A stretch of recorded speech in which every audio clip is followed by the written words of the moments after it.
值得注意的是，虽然美国军方高层接连释放不愿与中国爆发冲突的信号，但另一方面，处于战略收缩的美国仍在加剧地区局势紧张。周三，美英澳三国领导人举行线上会谈，宣布将组建一个新的印太伙伴关系，其中包括帮助澳大利亚获得核动力潜艇。这意味着澳大利亚2016年与法国签署的潜艇合同告吹。此举引发法国方面的不满，法国外长和防长随后发表联合声明称，澳大利亚违背合同的决定背弃了两国的合作精神。CNN 称，拜登政府已经将对抗中国作为其外交政策中心，希望澳大利亚上船。观察认为，在美国的盟友中，澳大利亚已经成了跳得最高的反华急先锋之一。美国此次公开递刀，很可能会让堪培拉更加铤而走险，使得印太面临更大危险。对此，外交部发言人赵立坚在例行记者会上表示，美国、英国与澳大利亚开展核潜艇合作，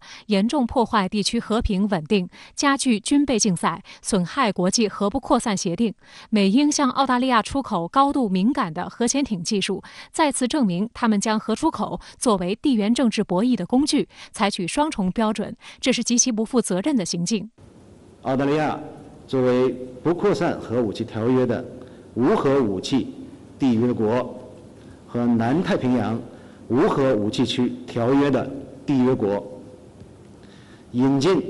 具有战略军事价值的核潜艇技术，包括周边国家在内的国际社会有理由质疑澳方恪守核不扩散承诺的诚意。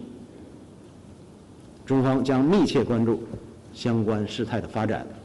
环球时报发表评论指，美英帮澳大利亚获得核潜艇巡航能力，等于是让所有国家获得核潜艇合法化，也让国际出口核潜艇技术彻底合法化。由于美国搅动大国竞争，必然会延伸出越来越多的地区紧张，拥有核潜艇将成为普遍的诱惑。世界需要做好准备，迎接核潜艇热的到来。华盛顿为拉盟友共同对付中国，正在失去理性，制造一些超出其控制力的对立和破坏。